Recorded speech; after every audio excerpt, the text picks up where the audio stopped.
Salve, salve rubro-negros, bom dia, seja bem-vindo ao canal ASR Fla. E a questão é, o Flamengo está mais perto dos grandes da Europa e mais longe dos seus rivais aqui? Boa questão, e essa questão vai ser discutida aqui no Posse de Bola, com elenco quase completo, Zé Trajano, Juca Kfouri, Danilo Lavieri, o Enzo e Mauro César com Tirone no comando. E vamos ver o que rola. Quero dar os créditos ao UOL, link abaixo na descrição, mas antes se inscreva no nosso canal, ASR Fla, ative o sininho aí abaixo e deixa seu like porque me ajuda e eu agradeço. Vamos lá, Juca, eu vou fazer uma pergunta pra você. Pode fazer. Se eu souber responder, Um cara respondo. escreveu no Twitter uma frase que viralizou aí.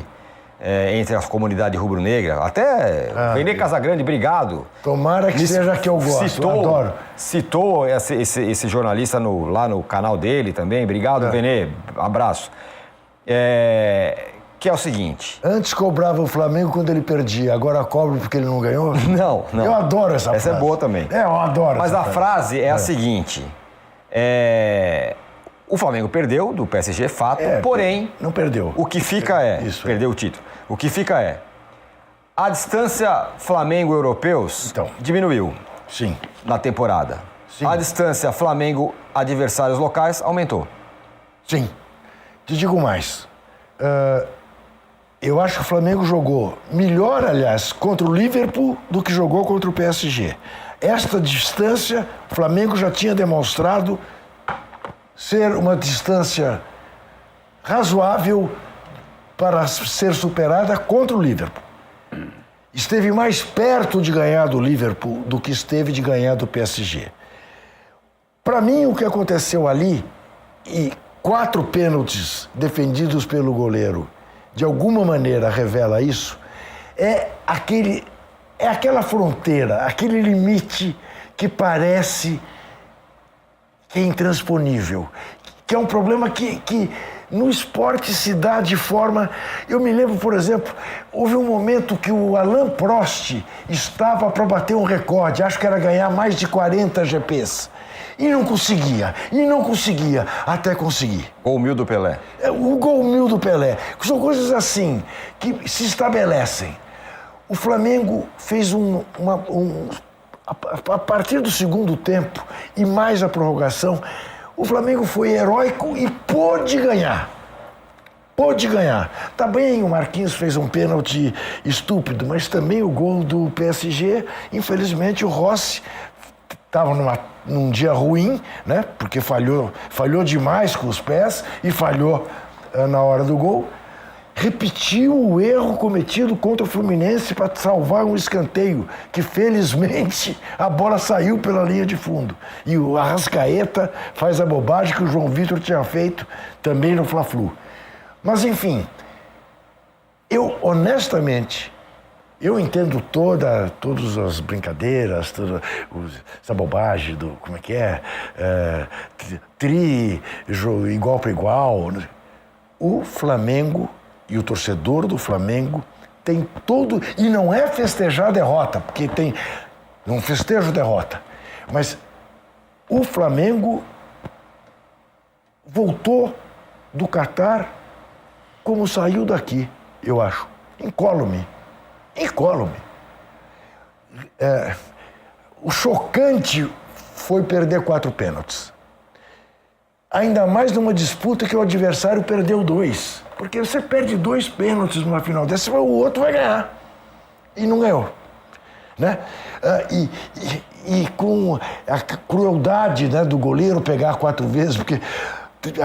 Claro que todo mundo lembrou do Brasil e Paraguai, mas quantos daquele Brasil e Paraguai foram por cima? Depois disseram que era o gramado, que estava ruim, não sei o quê. Então, fica marcado pelos 4 pênaltis.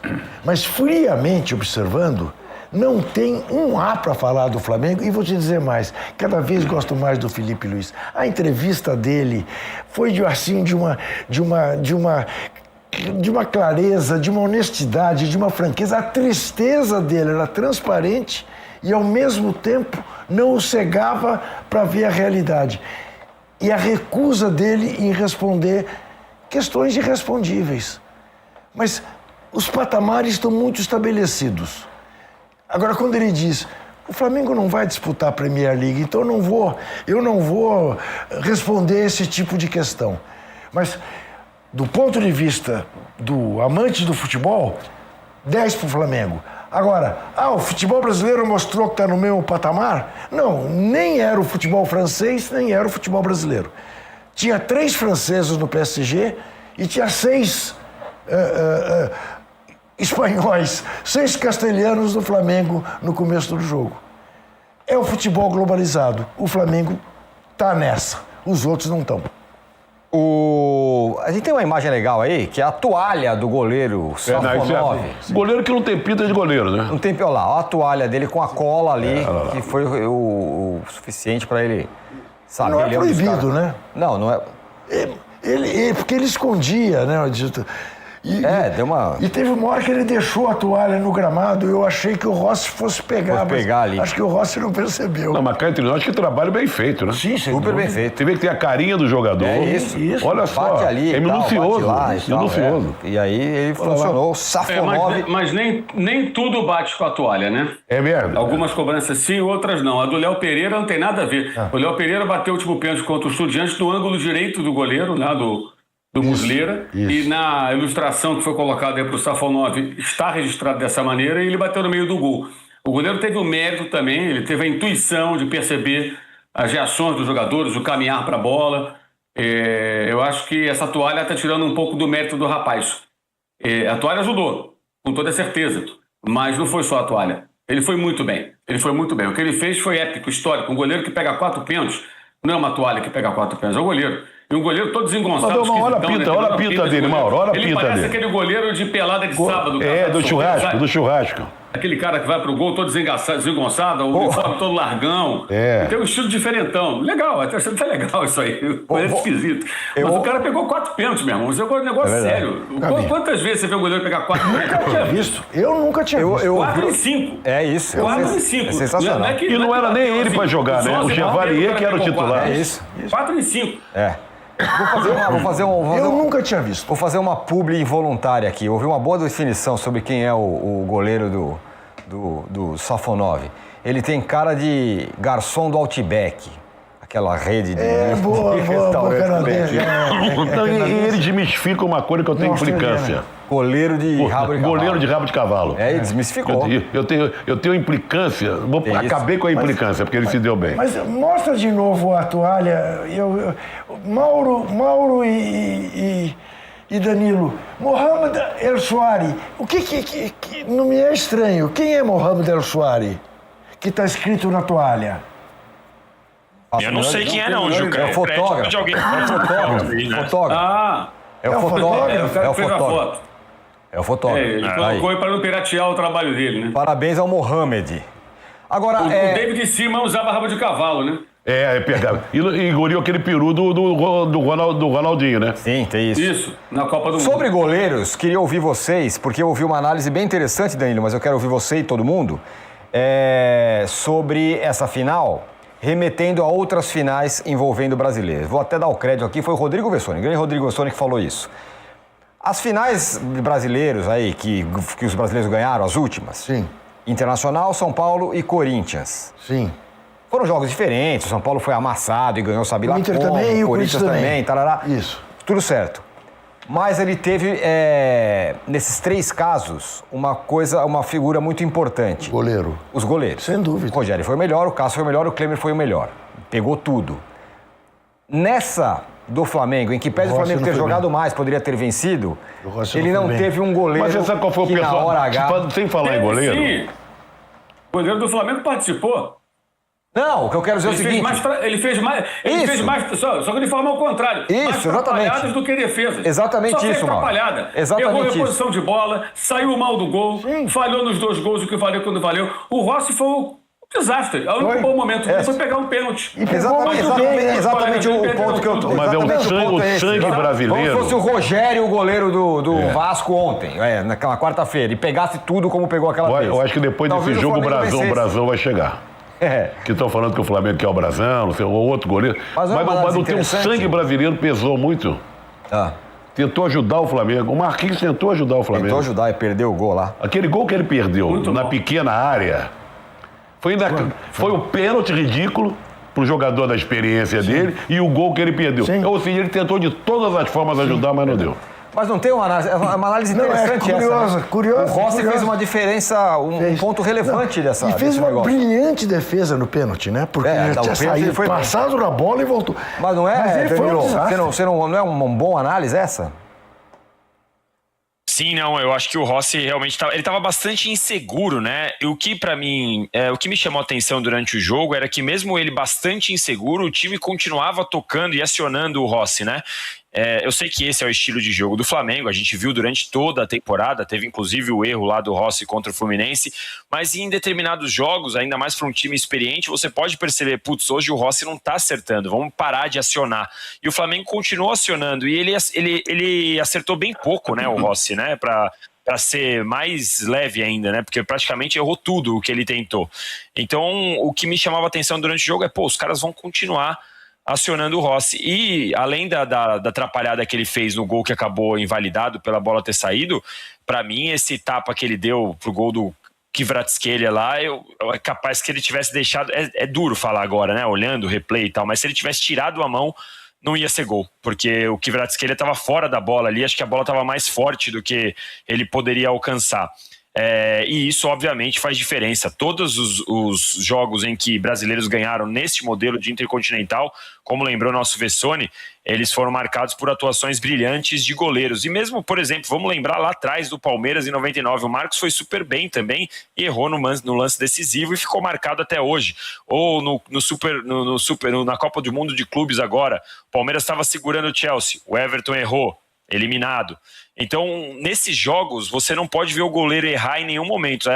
Eles permitem que atacantes percam gols, como o Pedro perdeu, como o Bruno Henrique teve chance de fazer e não fez. Agora, goleiro, num nível desse, não dá para errar. E só para contar a história do rabo de cavalo também, eu estava assistindo ao jogo e eu vi, e a gente vendo o Rossi falhar, a hora que foi para os pênaltis eu falei, vai ser igual foi contra o Estudiantes, né, quando o Rossi falhou no gol e depois virou herói na cobrança de pênaltis, e ele fez a defesa, e aquele pênalti do Pedro, quando o Sofanov lá fez a defesa, eu olhei e falei, vai voltar e vai ser aquele roteiro maluco, o Flamengo vai ser campeão com a volta. Eu até agora, não sei vocês, mas até agora não fiquei convencido de que o pé do Sofanov estava na linha. Eu também não fiquei, mas eu também não fiquei. Eu acho até que o calcanhar dele estava no alto. Que se eu tivesse que decidir, eu decidiria pela volta do pênalti, mas eu não tenho certeza também, não tenho. Mauro, pra gente fechar... Oi, pode falar. Não, sobre essa coisa do Vessone, eu acho que tem uma explicação muito lógica, né? O trabalho do Felipe Luiz, ele é muito bom. E o trabalho defensivo do time dele é excepcional. O Flamengo fez 76 jogos na temporada, né? E 40 não foi vazado. É muita coisa. E o PSG, com todo o seu poderio ofensivo, finalizou 4 vezes na direção do gol em 120 minutos e o Rossi não fez nenhuma defesa difícil. Nenhuma. Defesaça, não teve. Essas aí que os goleiros de Inter, de Corinthians, de São Paulo fizeram nesses jogos lembrados aí do passado, ele não fez nenhuma. Não teve. Porque a defesa do Flamengo, quando eu falo, não é a zaga, não. É o sistema defensivo. Os 11 têm que defender. E o time funciona muito bem defensivamente. O Flamengo ofereceu uma resistência muito grande e o PSG, mesmo com mais posse de bola, rondando a área, criava muito pouco porque a defesa funciona muito bem. O trabalho defensivo do time dele é excepcional. O que falta ao Flamengo? Para se defender tão bem quanto um time mais forte, você tem que contar com a participação de todos. Então você vê o Plata cumprindo o papel defensivo muito bem, taticamente muito bem, o Bruno Henrique também tentando anular as jogadas do Vitinho, as jogadas pelos lados. Tudo isso funcionou muito bem. Mas aí falta o quê? O Bruno Henrique não tem mais o fôlego do passado, que é um veterano. Faz dia 30, agora 35 anos. O Plata, taticamente, funciona muito bem, mas é um jogador que tem muitas limitações na hora de fazer um acabamento. Uma assistência, um chute no gol, chutou a bola por cima, inclusive o goleiro tinha saído, um cabeceia. Ou seja, não são jogadores. O Bruno Henrique não é mais o jogador letal do passado, o Plata não é um jogador letal. Essa é a grande diferença. Essa é até uma reflexão que um amigo meu, Rafael, lá do Entre Linhas, estava comentando comigo outro dia. Esses jogadores do primeiro escalão, atacantes, eles são eficientes quando o time não tem a bola e letais quando chegam diante do gol, muito mais do que... Por isso eles custam mais dinheiro, por isso são os caras que são top de linha. E num confronto como esse, fica mais evidente. E aí você tem as chances que não pode perder, mas não aproveita. Aí você volta lá atrás, olha o Flamengo jogando contra o Bayern, quando a bola cai no pé do Harry Kane, a precisão do cara é um negócio bizarro. Assim, você sabe que vai fazer o gol, e faz o gol. O chute é seco, fora do alcance do goleiro. Agora, foram 3 testes que o Flamengo teve com times do primeiro escalão do futebol europeu na temporada. Ganhou do Chelsea 3-1, perdeu de 4-2 para o Bayern, empatou em 120 minutos com o PSG, perdeu nos pênaltis. Então, com bola rolando, foram um empate, uma derrota e uma vitória, 6 gols marcados, 6 gols sofridos. Uma atuação excelente contra o Chelsea, segundo tempo, então, melhor atuação do ano. Uma atuação com problemas sérios contra o Bayern, por isso até perdeu como perdeu, da forma como perdeu. E uma atuação muito boa contra o PSG, menos o primeiro tempo, que foi um pouco aquém, realmente. Eu acho que foram testes que dão muita casca para esse time, sabe? Porque são testes que você não tem essa oportunidade toda hora. Teve 3 oportunidades esse ano. E aí eu acho que a grande questão é, tirando as provocações de torcedor que cabem no grupo de WhatsApp, na escola, no trabalho, na pelada de sábado e tudo bem, falando de futebol de forma madura, sem essas besteiradas aí que o pessoal coloca no chat, que é um papo meio infantilizado, o sinal que o Flamengo deu foi realmente esse. E você falou de frase, eu vi uma frase sobre o real, eu li uma frase de quarta para cá sobre o real tamanho do Flamengo, né? Sim, o Flamengo saiu de lá sabendo o seu real tamanho, meus caros, maior do que se imaginava. Tá? Porque os argumentos de que o PSG não tinha jogadores como o Dembélé, que entrou no segundo tempo, o goleiro titular, o goleiro reserva foi o personagem do jogo. E o Pedro estava baleado, imagina o Pedro 100%. O Pedro só jogou... Isso. O Pedro só jogou porque o senhor José Boto, né, que fica falando bobagem, dando entrevista aí para a imprensa espanhola, né? Como o Juca observou, né? Ou seja, disse que daqui a um ano o Felipe Luiz está pronto para a Europa, como se o Flamengo fosse incubadora de técnico para time europeu. Parece provocação. Parece provocação. É incrível isso. Ele pode até pensar isso, mas não pode falar na posição que ele ocupa. Eu acho incrível que o presidente do Flamengo aceite isso. Não chama numa conversa. Isso é um absurdo, isso é inaceitável. Mas, enfim, se ele tivesse contratado um centroavante no meio do ano, porque ele contratou no começo do ano, o Juninho. O Juninho era o cara do scout. Não foi aprovado, não jogava. E ele não foi buscar o centroavante. O Pedro se machucou, precisava dele, ele participa da jogada do pênalti, da origem da jogada, e ele joga no sacrifício, claramente. Ele não tinha condições de jogar essa partida na plenitude. Se tivesse com ritmo e boas condições, ele poderia talvez até ter definido o jogo quando teve oportunidade. Então errou aí do planejamento, né? Então o Flamengo tinha o Pedro, o Léo Ortiz também teve lesão, voltou agora, né? E o Flamengo fez 76 jogos, o PSG não está nem na metade da temporada. O time que o Flamengo foi em campo, média 30,5 a idade.